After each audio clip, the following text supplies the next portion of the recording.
You know, in today's business world, we're always chasing the next big thing, the next new model for leadership. But what if the best answers aren't new at all? What if they're, well, thousands of years old? Today, we're diving into how ancient Indian philosophy gives us a powerful, holistic, and honestly, a more human way to think about modern management. Okay, let's kick things off with this really profound idea from Swami Vivekananda. This quote, it gets right to the absolute core of the Indian ethos.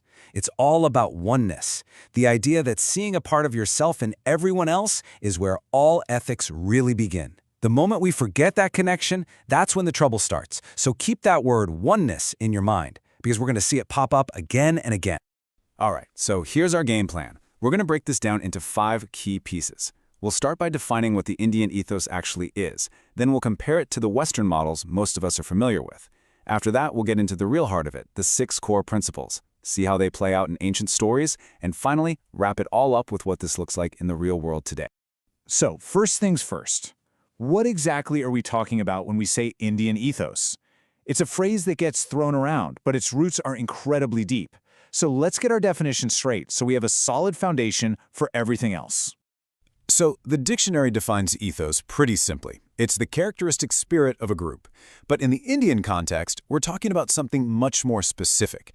It's a guiding philosophy that comes straight from sacred scriptures, specifically from Vedanta, which is the philosophy found at the end of the Vedas, India's most ancient texts. Think of it as the philosophical engine driving the whole system. And Vedanta itself is a super interesting word. It literally means the end of the Vedas. The root vid means to know. So Vedanta is really about the ultimate knowledge. It looks at reality through 3 key ideas. I, the individual self called Atman, you, the other person, or Twam, and that, the ultimate cosmic reality, Tat. And here's the kicker. The whole point of Vedanta is to realize that these 3 things are actually one and the same. This creates a worldview where there's no real wall between your spiritual life and your work life. Okay, so with that philosophical background, you can probably see how this builds a management style that's pretty different from what's taught in most business schools. When you put the Indian ethos right next to a typical Western approach, the differences are, well, they're pretty striking.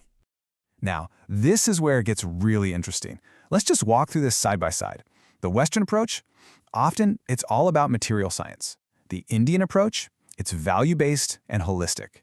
In terms of belief, a Western model might focus on production, profitability, hitting those numbers. The Indian ethos, on the other hand, believes that social welfare is achieved through that material gain, not just for its own sake. And the emphasis is a huge one. Western models often focus on managing other people to maximize profit. The Indian approach says, hey, start with managing yourself. It's about your own growth. So you can see the big difference. One sees the organization as a machine for profit, the other sees it as a living, breathing system for human development. All right, so if that's the big picture philosophy, what are the actual rules of the game? What are the core principles that you can actually use? Let's break down the 6 pillars that this whole thing is built on. We've got 6 foundational principles here, all coming straight from that ancient wisdom. Each one is a pretty big shift from how we normally think about business, so let's take them one by one.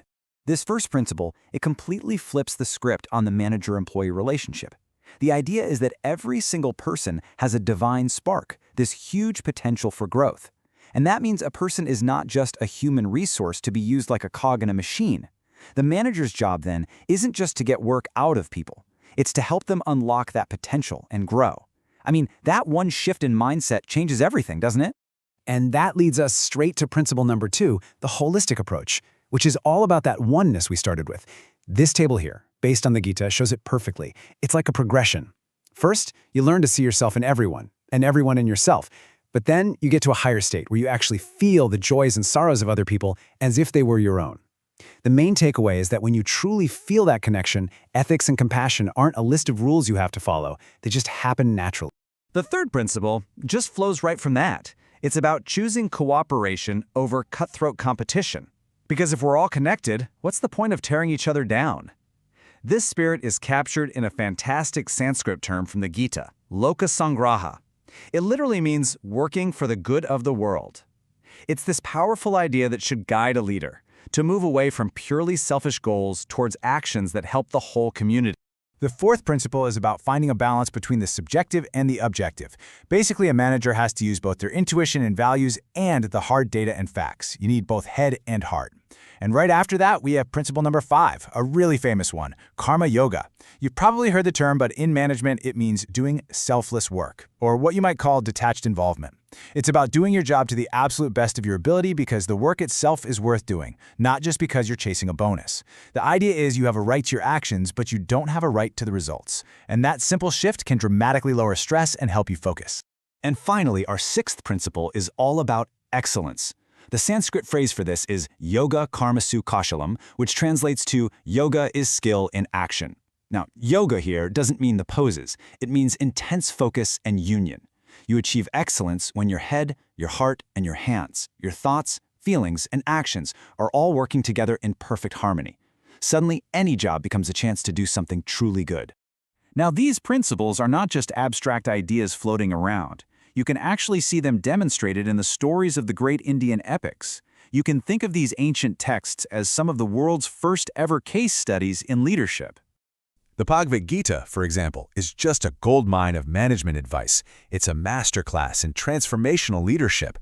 Lord Krishna doesn't just order the warrior Arjuna what to do. He guides him and empowers him to find his own strength and make the right choice. And of course, it emphasizes nishkam karma, that detached involvement we just talked about. For a manager today, that means focusing on doing great work and not getting paralyzed by worrying about the outcome.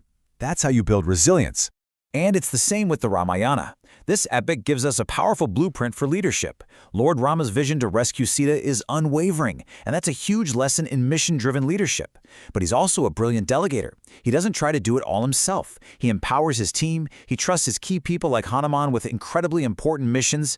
It's a timeless story about how a leader's moral courage and their trust in the team can make the impossible possible. Okay, so we've looked at the philosophy, the 6 core principles, and the lessons from the epics. So what happens when you put all of these pieces together and apply them to a company in the 21st century? Well, you get what's called value-oriented holistic management. And this definition really brings it home.